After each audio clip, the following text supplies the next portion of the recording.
இல்லத்தரசிகளே, இந்த வீடியோ உங்களுக்காக தான். காலையிலேருந்து மதியானம் வரைக்கும்ல நம்ம பம்பர மாதிரி ஓடிக்கிட்டே இருப்போம். காலையில் பிள்ளைங்கள எழுப்பணும், ஸ்கூலுக்கு கிளப்பணும், அவங்களுக்கு டிஃபன் செய்யணும், லஞ்ச் பண்ணணும், ஹஸ்பண்ட் வேலைக்கு அனுப்பணும். அது மட்டும் இல்லாமல் வீட்டில் வேலை பார்க்கணும், பாத்திரம் கழுவணும், துணி துவைக்கணும், வீடு கூட்டணும், துடைக்கணும்னு சொல்லிட்டு ஓடிக்கிட்டே இருப்போம் இல்லையா? இதெல்லாம் முடிச்சுட்டு மதியானம் லஞ்சு சாப்பிட்டோன்னே நமக்கு கொஞ்சம் நேரம் ரெஸ்ட் எடுத்தால் நல்லாயிருக்கும்னு தோணும். அந்த ரெஸ்ட் எடுக்கும்போது அப்படியே பெட்டில் படுத்துட்டு ஃபோனை ஸ்க்ரோல் பண்ணும்போது நமக்கு நல்லா சொருக்கும், அப்படியே தூக்கம் சொக்கும் இல்லையா? அப்படி தூங்கும்போதும் நமக்கு என்ன ஞாபகம் வரும்? மதியான நேரம் தூங்குறமே, சாப்பிட்டுட்டு உடம்பு போட்டுட்டா என்ன பண்ணுறதுன்னு தோணுதா இல்லையா? தோணுச்சுன்னா கமெண்ட்டில் வந்து ஆமான்னு வந்து சொல்லுங்கள். ஸோ அந்த நேரத்தை நம்ம எப்படி பயனுள்ளதாக மாற்றிக்கலாம், அதே சமயம் நம்மளோட வேலைகளை வந்து எப்படி ஈஸியாக்குறது அப்படிங்கிற வீடியோ தான் இன்றைக்கி வந்து பார்க்க போகிறோம். இதில் நிறைய கிச்சன் கிளீனிங் டிப்ஸ் வந்து சொல்லியிருக்கேன். கண்டிப்பாக காலையில் அவசரமாக சமைக்கும் பொழுது இந்த தேங்காவை உடைச்சி அது சில்லு எடுத்து இந்த மாதிரி கட் பண்ணுறதுக்கெலாம் நமக்கு பொறுமை பத்தாது. அதனால் மதியானமே நம்ம என்ன பண்ணிக்கலாம்னா, இந்த மாதிரி தேங்காயை உடைச்சி கட் பண்ணி ஃப்ரீசரில் ஸ்டோர் பண்ணி வச்சிட்டோம் அப்படின்னம்னா, நம்ம அடுத்த நாள் சமைக்கும் பொழுது அரைக்கிறதுக்காக இருந்தாலும் சரி, இல்லை வந்து பொரியலுக்காக இருந்தாலும் சரி, இதுலேருந்து கொஞ்சம் எடுத்து நம்ம டக்குன்னு வந்து போட்டு செஞ்சிடலாம். வேலை வந்து ஈஸியாக இருக்கும். இது ஃப்ரீசரில் வைக்கிறனால அவ்வளோ சீக்கிரம் வந்து கெட்டு போகாது. ஸோ இந்த மாதிரி பிளாஸ்டிக் டப்பாவில் போட்டு நான் ஃப்ரீசர்லேருந்து வச்சுருவேன். 1 மாதம் ஆனாலும் நமக்கு எதுவுமே ஆகாது. ஃப்ரெஷ்ஷாக அப்போ எடுத்த மாதிரியே இருக்கும். அடுத்து ரொம்ப யூஸ்ஃபுல்லான டிப்ஸ் என்ன அப்படின்னா, நிறைய பள்ளி தொல்லைகள் கிச்சனில் வந்து ஓடிக்கிட்டு இருக்கும். கண்டிப்பாக அது வந்து ரொம்ப ஆபத்தான ஒரு விஷயம். அந்த பள்ளியை விரட்டுறதுக்கு நான் இப்போ ரீசெண்டாக ஃபாலோ பண்ணுறது என்னென்னா, இந்த முட்டை ஓடு தான். ஃபஸ்ட்டுலாம் முட்டை ஓடை வச்சுட்டு அப்படியே வந்து விட்டுருவேன். ஆனால் பள்ளி திரும்ப வரும். ஆனால் இந்த முட்டை ஓடு வந்து ஃப்ரெஷ்ஷாக நம்ம அடிக்கடி மாற்றி வைக்கும் பொழுது இதோட ஸ்மெல்லுக்கு பள்ளி வந்து எதுவுமே வராது. ஸோ இதை கண்டிப்பாக வந்து ஃபாலோ பண்ணுங்கள். இது 2 நாள் 3 நாளைக்கு ஒரு வாட்டி வந்து புது முட்டைத்தோடு வந்து வைங்க. நான் மெயினாக வைக்கிற இடம் இந்த வெங்காயம் தக்காளி வைக்கிற கூட. இதில் வந்து பள்ளி ஏறிடுமோ அப்படின்னு எனக்கு ரொம்ப பயமாக இருக்கும். அதனால் நான் இங்கே வந்து வச்சுக்குவேன்.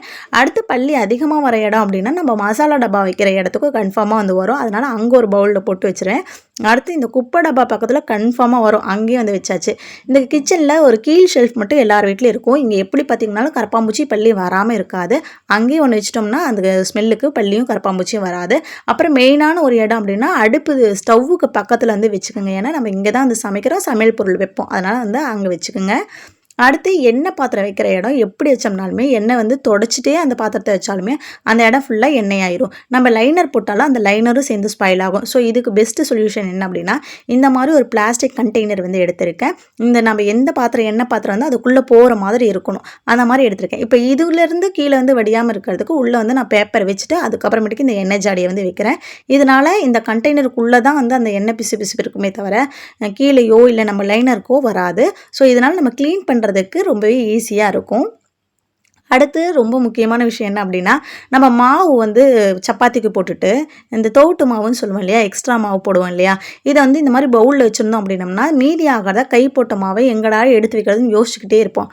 அதுக்கு இந்த மாதிரி வந்து ஒரு கண்டெய்னரோ இல்லை வந்து ஏதாவது ஒரு காலி பிளாஸ்டிக் டப்பாவோ இருந்துச்சு அப்படின்னா அதில் நீங்கள் போட்டு வச்சுக்கலாம். என்கிட்ட இந்த மாதிரி இருந்துச்சு, இதுலேயே ஹோல்ஸ்லாம் இருக்குது. ஸோ நான் வந்து இதை வந்து யூஸ் பண்ணிக்கிறேன். உங்ககிட்ட இல்லை அப்படின்னா காலியான எந்த பிளாஸ்டிக் டப்பாவாக இருந்தாலும் சரி அந்த மூடியில் வந்து ஓட்டை போட்டுட்டு நீங்கள் வந்து வச்சுக்கலாம். இதனால் என்ன அப்படின்னா நம்ம கை வந்து மாவில் படாது. இன்னொன்று வந்து அந்த மாவை கொண்டு போய் எங்கடா வைக்கிறது அப்படின்னு வந்து யோசிச்சுக்கிட்டு வந்து இருக்க தேவையில்லை. ஸோ இது இருக்கா டக்குன்னு வந்து எடுத்து போடுறோமா, சப்பாத்தியை போட்டு முடிச்சுட்டு திருப்பி வந்து இந்த பாத்திரத்தை மட்டும், அதாவது இந்த கண்டெய்னர் வந்து தொடச்சி திருப்பி ஒரு இடத்துல வச்சிட்டோம் அப்படின்னம்னா நமக்கு ஸ்பேஸ் சேவிங்காகவும் இருக்கும். இன்னொன்று வந்து யூஸ் பண்ண மாவு தனியாக இருக்கிற மாதிரி இருக்கும். நம்ம எல்லா மாவு கூட வந்து கலக்காமலும் இருக்கும். ஸோ இதை வந்து ட்ரை பண்ணி பாருங்கள். அடுத்த டிப் என்னென்னா, நம்ம டஸ்ட்பின் வைக்கிற இந்த இடத்துல எப்படியா இருந்தாலும் குப்பை வந்து சேரும். நம்ம போய் குப்பை வந்து கொட்டும் பொழுதுமே கீழேயெல்லாம் வந்து கொட்டிடும். ஸோ வந்து அதை எடுத்து ஒவ்வொரு வாட்டி க்ளீன் பண்ணுறதுக்கு சிரமமாக இருக்கும். அதுக்கு இந்த மாதிரி ஒரு பழைய மேட் வந்து போட்டுட்டிங்க அப்படின்னா நம்ம குப்பை வந்து அதில் விழுந்தாலும் நம்ம ஈஸியாக வந்து க்ளீன் பண்ணிக்கலாம். கண்ணாடியெல்லாம் துடைக்கிறதுக்கு கோலின் போட்டு துடைச்சா நல்லாயிருக்கும்னு சொல்லுவாங்க. ஆனால் கோலின் வந்து ரேட் அதிகம். அதுக்கு பெஸ்ட்டு ஹேக் என்ன அப்படின்னா வினிகர் தான். கொஞ்சமாக வினிகர் வந்து ஒரு ஸ்ப்ரே பாட்டிலில் எடுத்துகிட்டு கொஞ்சம் தண்ணி அது கூட வந்து சேர்த்துட்டு நல்லா மிக்ஸ் பண்ணி வந்து வச்சுக்கலாம். இது நம்ம வந்து கண்ணாடி அதே மாதிரி நம்மளுடைய மைக்ரோவேவ் ஓவன் இருந்தாலும் ஓகே, அதோட கிளாஸ்லேயே துடைக்கலாம். நான் வந்து ஓடிஜியும் வந்து துடைப்பேன். இது உள்ளே வந்து யூஸ் பண்ணிக்கலாம். இதே லிக்விட் வச்சு நீங்கள் ஃப்ரிட்ஜ் க்ளீன் பண்ணுறதுனால பண்ணிக்கலாம், அடுப்பு துடைக்கிறதுனால துடைச்சிக்கலாம். இந்த மாதிரி கண்ணாடியில் வந்து ஸ்ப்ரே பண்ணிவிட்டு ஒரு மைக்ரோ ஃபைபர் கிளாத் வந்து வச்சு துடைச்சிட்டிங்க அப்படின்னா சூப்பராக வந்து க்ளீன் ஆயிரும். கோலின் வந்து எவ்வளோ ஷைனிங்கை கொடுக்குமோ அதே மாதிரி க்ளீன் பண்ணி இதுவும் ஷைனிங்காக வந்து இருக்கும். இது ரொம்பவே காசு கம்மியான ஒரு ஹேக் தான். கண்டிப்பாக வந்து ட்ரை பண்ணி பாருங்கள். இந்த வினிகரோட ஸ்மெல்லுக்கு எந்த பூச்சியோ கரப்பாம்பூச்சியோ எதுவுமே வந்து வராது. அதனால் கிச்சனுக்கு மஸ்ட்டாக வந்து இதை ட்ரை பண்ணலாம். நம்ம மசாலா போட்டு வச்சுருக்க பாட்டிலாகட்டும், எந்த பாட்டிலாகட்டும், ஒரு ஜாமான் வந்து தீந்துருச்சு அப்படின்னா அந்த தீந்த உடனே கையோடு அந்த பாட்டில் வந்து கழுவி வந்து வச்சிடணும். இதனால் என்னாகும் அப்படின்னா உடனே நம்ம ஃப்ரெஷ்ஷாக கழுவி காய வச்சதில் நம்ம மறுபடியும் ரீஃபில் பண்ணிக்கலாம் ஒன்று. இன்னொன்று வந்து என்னென்னா, கிச்சன் கிளீனிங்க்கு இந்த பாட்டிலெலாம் கழுவுறதுக்கு டீப் க்ளீன் பண்ணணும் அப்படிங்கிற அவசியம் வந்து கிடையாது. ஏன்னா நம்ம அடிக்கடி பொருள் வந்து தீந்துரும். கையோடு இந்த மாதிரி கழுவிட்டோம் அப்படின்னம்னா இது மெனக்கெட்டு எண்ணெய் பிசுக்கெல்லாம் தேய்ச்சிக்கிட்டு இருக்கணும் அப்படிங்கிற ஒரு வேலை வந்து இருக்காது. காலையில் அவசரத்தில் கழுவ முடியல அப்படின்னாலும் அந்த பாட்டில் வந்து எடுத்து வச்சுருங்க. மதியானம் ஃப்ரீயாக இருக்கிற டைமில் இந்த மாதிரி கழுவி காய வச்சுக்கலாம். அடுத்து க்ளீன் பண்ணுறதுக்குன்னு சொல்லிட்டு நம்ம எப்பயுமே வீட்டில் இருக்க இந்த வேஸ்ட் கிளாத் யூஸ் பண்ணுவோம். இன்னொன்று வந்து இந்த டிஷ்யூ பேப்பர் வந்து ஏதாவது சிந்திருச்சுன்னா துடைக்கிறதுக்கு மட்டும்தான் யூஸ் ஆகும், மற்றபடி எதுவுமே யூஸ் ஆகாது. இந்த ரீயூசபிள் டிஷ்யூ கிளாத் வந்து ரொம்பவே யூஸ்ஃபுல்லாக இருக்கும். மெயினாக நான் வந்து எதுக்கு யூஸ் பண்ணுவேன் அப்படின்னா, இந்த மாதிரி துடைக்கிறதுக்கு, அதாவது ஈரம் பண்ணி நினச்சி துடைக்கிறதுக்கு தான் வந்து இது யூஸ் பண்ணுவேன். இது வந்து எத்தனை வாட்டி வேணாலும் வாஷ் பண்ணி வந்து யூஸ் பண்ணிக்கலாம். அதே மாதிரி இது காயறது டக்குன்னு வந்து காஞ்சிடும். ஒரு 10 நிமிஷத்துலேயே இது வந்து காஞ்சிடும். அதனாலேயே இது மஸ்ட்டு பெஸ்ட்டுன்னு நான் வந்து சொல்லுவேன். ஸோ வந்து இதை கண்டிப்பாக வந்து யூஸ் பண்ணல அப்படின்னா இனிமேல் வாங்கி யூஸ் பண்ணுங்கள். ரொம்ப சீப் ரேட்டுக்கே வந்து ஆன்லைனில் வந்து கிடைக்குது. அடுத்து நீங்கள் இந்த மாதிரி கிச்சன் ஷெல்ஃபில் வந்து நம்ம என்ன தான் வாரம் மாதம் டீப் க்ளீன் பண்ணாலுமே டஸ்ட்டுங்கிறது டக்குன்னு வந்து சேர்ந்துடும். அதனால் நீங்கள் கண்ணில் பார்க்கும் பொழுது டஸ்ட்டாக இருந்தது, குப்பையாக இருந்தது அப்படின்னா இந்த மாதிரி இந்த ஒரு டிஷ்யூ நினச்சிட்டு லைட்டாக அந்த பாட்டிலில் நவுத்திட்டு தொடச்சிங்கனாலே போதும். இதனால் நம்ம டீப் க்ளீன் பண்ணணும், மெனக்கெட்டு எல்லாத்தையும் எடுத்து க்ளீன் பண்ணணுங்கிற அவசியம் கிடையாது. அதே மாதிரி நம்ம எப்பயுமே பொருள் தீர்ந்துருச்சுன்னா பாட்டிலில் கழுவி வச்சுருவோம். ஆனால் தீராமல் இருக்கிற பொருள் ஒரு வாரம் ஆயிடுச்சு அப்படின்னா இந்த மாதிரி ஈர துணி வந்து வச்சு துடைச்சிட்டு இதை அப்படியே வைக்காமல் இந்த மாதிரி வந்து காஞ்ச துணியை ஒரு காட்டன் டவல் வச்சோ ஒரு துணியை வச்சோ நல்லா துடைச்சிட்டிங்க அப்படின்னா பாட்டில் வந்து கழுவுன மாதிரி நல்லா ஃப்ரெஷ்ஷாக சூப்பராக வந்து இருக்கும். பார்க்குறதுக்கு கிச்சனும் நீட்டாக இருக்கும். கிச்சன் நீட்டாக இருந்தாலே நம்ம மைண்ட் வந்து ரிலாக்ஸ்டாக வந்து இருக்கும்.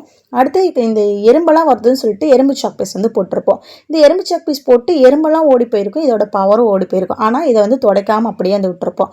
அது கோடு கூட நம்ம பார்க்குறதுக்கு அசிங்கமாக தெரியும் இல்லையா?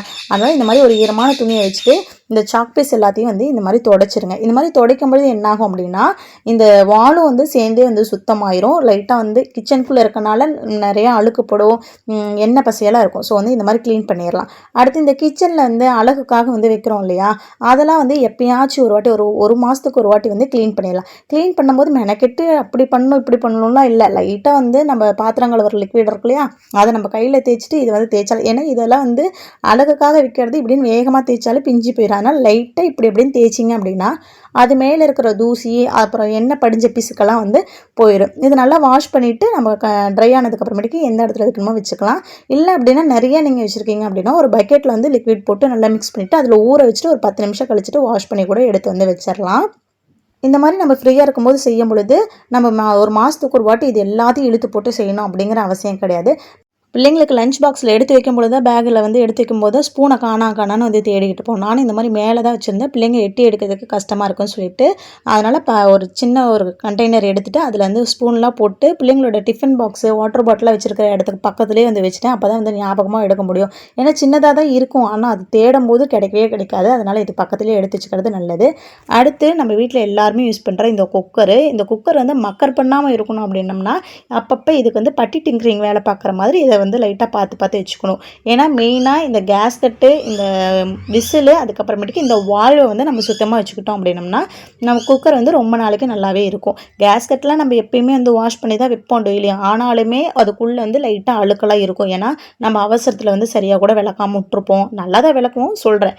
அதே மாதிரி தான் இந்த மிக்ஸி ஜாரோட கேஸ் கட்டுமேன்ட்டு நம்ம எவ்வளோ தான் நல்லாவே க்ளீன் பண்ணாலுமே இந்த மாதிரி அழுக்குகள் அங்கே இங்கே இருக்க தான் செய்யும். அது நல்லா உள்ள டீப்பாக வந்து போன மாதிரி போயிடும். அதுவும் இந்த மாதிரி டைட்டாக இருக்கிற மூடிக்கெல்லாம் பார்த்திங்கன்னா நம்ம எவ்வளோ வாஷ் பண்ணாலும் போகாது. இந்த மாதிரி கோடு இருக்கிற ரப்பர் இருக்கிற மாதிரி வாங்காதீங்க. ஏன்னா எல்லா கோட்லேயுமே போய் வந்து உட்காந்துட்டு அதை நம்மளால் க்ளீனே பண்ண முடியாது. இதுக்கு ஒரு ஹேக் என்னென்னா, ஒரு பாத்திரத்தில் லெமன் ஜூஸு, கொஞ்சமாக வந்து சோப் லிக்விடு, அதுக்கப்புறமேட்டுக்கு பேக்கிங் சோடா வந்து சேர்த்துட்டு நல்லா சுடுதண்ணி அதில் ஊற்றிட்டு மிக்ஸ் பண்ணிவிட்டு நம்மளுடைய குக்கர் கேஸ் கட்டு, அப்புறம் மிக்ஸி ஜாரோட கேஸ் கட்டு, அப்புறமேட்டுக்கு விசிலு, இது எல்லாத்தையும் வந்து போட்டுருங்க. இதை போட்டு ஒரு 10 நிமிஷத்துக்கு டிஸ்டர்ப் பண்ணாமல் அப்படியே வந்து விட்டுருங்க. இதில் 10 நிமிஷத்துக்கு இதில் நல்லா வந்து ஊறி இருக்கட்டும். ஒரு 10 நிமிஷம் கழிச்சதுக்கப்புறமேட்டுக்கு ஒரு வேண்டாத ப்ரஷ்ஷோ இல்லை வந்து வேண்டாத நாரோ வச்சுட்டு இதை நல்லா வந்து தேய்ச்சிடலாம். இதை நான் இப்போ லைட்டாக எடுக்கிற பாருங்க எவ்வளோ அழுக்கு வரும்னு. இத்தனைக்கு டெய்லியுமே வந்து நம்ம விலக்கி வைக்கிற பொருள் தான்.